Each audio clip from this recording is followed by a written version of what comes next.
Hi there, my name is Cassidy, and this is my twin sister Penelope. In the past few years, we've been through so much, and I decided to share our story here because it's just too crazy to keep to ourselves. Before I continue, please hit that notification bell, like and subscribe for more amazing stories. Everyone seems to think that having a twin is super cool. You can read each other's minds, share all your things, and you'll never be lonely. And for a while, it was cool for real. Our mom and dad would show us off to everyone. Our mom was nice, but we always preferred our dad. He'd always take us out to spoil us, and he was always giving us secret gifts. We were his pride and joy, and everybody knew it. Then, when we were 13 years old, our perfect little life started to change. My mom was pregnant with our baby brother, and my dad decided that he needed to make more money. He was able to get a better job in another state, and he had to move for a while. He said that it wouldn't be permanent, so he didn't want us to come along. He promised to visit once in a while. It was weird living without him, but we got used to it after a while. After my brother was born, my mom started acting weird. She'd only pay attention to him, and she completely ignored us. Then it reached the point where she treated us like we were invisible. I remember it started one Saturday morning. Penelope and I woke up and went downstairs for breakfast. "Good morning, Mom," we said. She ignored us. "What's for breakfast?" I asked. There was no response. I opened the fridge and there was only baby food in there. "Let's just go to McDonald's for breakfast," Penelope said. We got dressed and went out. Luckily, we always saved a bit of our allowance so we could afford to treat ourselves once in a while. "What do you think is wrong with Mom?" I asked with a mouth full of pancakes. "I don't know. I hear some women get all weird after having a baby. Maybe she'll snap out of it soon," Penelope replied. "I hope so," I sighed. Our mom ignored us for another week, so we continued eating out a lot. Then, as we were down to our last dollar, our dad decided to pay us a surprise visit. We came home from school on Friday and just saw him sitting there happily in our living room. "Dad!" we both screamed while running into his arms. "My pride and joy, my baby girls, how have you been?" he asked. "We're fine, but we think something is wrong with Mom," I said. Then Penelope nudged me in the stomach. My mom walked in with a bright smile on her face. "Now, there's my lovely family. Dinner's ready. Hi, girls. How was your day at school?" she asked. "Huh?" I said, and my sister looked just as confused. We went to the dinner table anyway. Our dad told us that he'd taken the week off because he missed us so much and that he had made some amazing plans. He let us take a whole week off school, and we went somewhere fun every day. It's almost like he forgot he had a newborn baby and a wife at home. The day before his flight, we canceled our plans and asked if we could all stay home together. We thought this would make our mom happy, but no luck. She was grumpy all day. The day after my dad left, my mom was back to ignoring us. She did this for about a week. Then she'd actually talk to us, but almost everything she said was hateful. I remember when we asked her if we could have some money to buy dresses for the school dance. "Why would you want to go to the dance anyway? I doubt any boy would ask you two out," she said. "Because you're both really ugly and dumb. I don't see why any boy would waste their time on you. Anyway, you're not getting any of my money." We were sad and eventually decided not to go to the dance. Another time, we asked her for permission to go to a friend's sleepover. "What kind of crazy person would invite you two losers to their house anyway?" she asked. "Samantha is our friend, Mom. She's been our friend since kindergarten. Don't you remember her?" Cassidy asked. "Why would I waste my time trying to remember your friends? Anyway, you're not going anywhere. You have to stay home to babysit your brother." "I'm going out tonight," she snapped.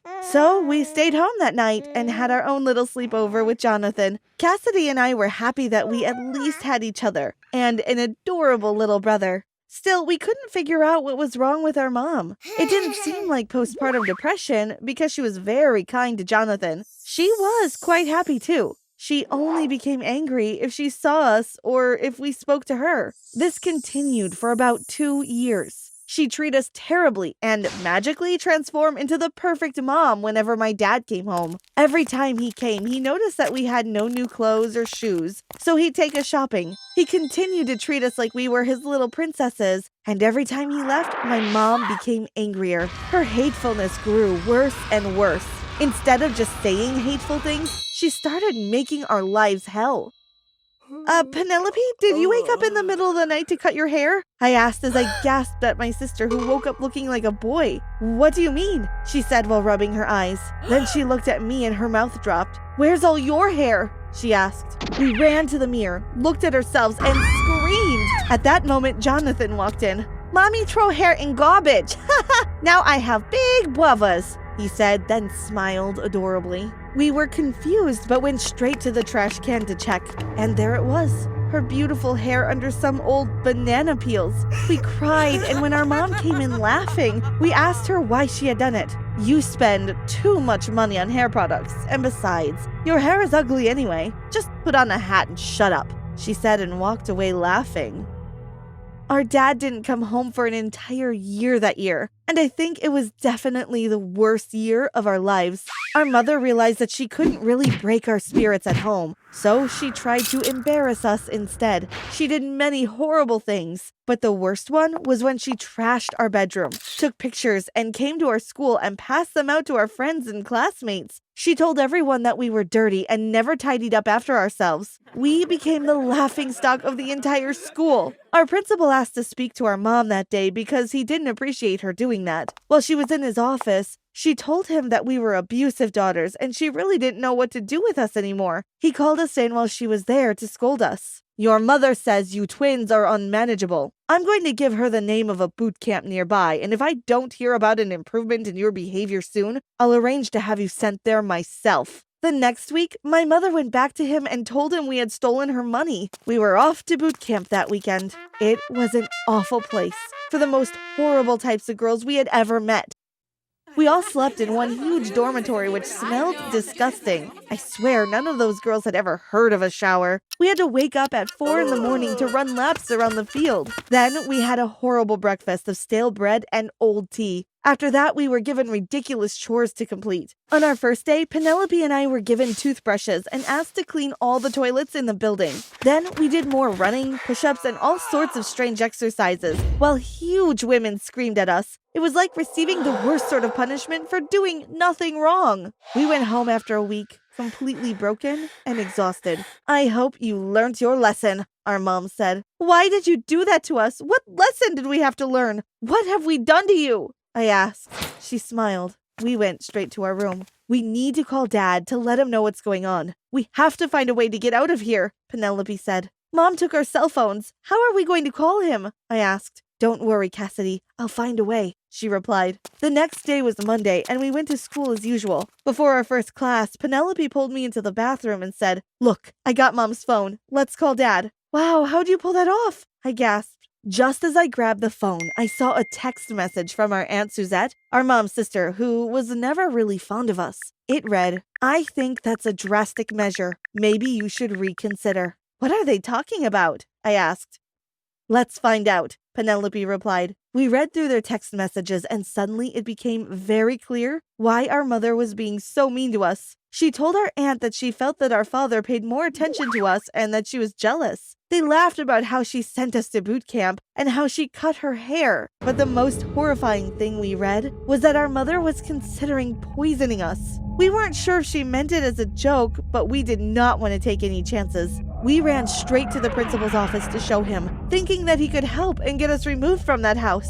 As soon as we opened the door, our mother was in there crying and our principal looked very upset. "Your mother told me what you girls did this morning. I'm very disappointed in you," he said. "What are you talking about?" I asked. "You don't remember setting fire to the living room before leaving for school this morning?" he shouted. "We did not do that. Listen, our mother is jealous of us. She's crazy. We have her phone to prove it. Please, help us," Penelope cried. She handed the cell phone to the principal. "Why did you take your mom's phone?" he asked. "To call our dad. She took our phones away and we need to call him. She's going to try to poison us soon if we aren't taken away," I said. Our mother started to argue, but he told her to be quiet and began reading the texts. She tried to say it wasn't her phone, but when he called her number, it rang. "I'm calling the police," he shouted. My mother stood and ran out the door. We sat down, relieved that someone had finally believed us. He called our dad too and explained the whole story. He was very apologetic and promised not to jump to conclusions ever again. We live with our dad now. My mom is in prison, so we all moved away. Our baby brother is confused, but I think he'll be fine. But guess what? Our dad has a whole new family too. He has a girlfriend named Sandra and 2 kids. This was why he wasn't coming home to see us. It turns out my mom was jealous of the wrong people all along.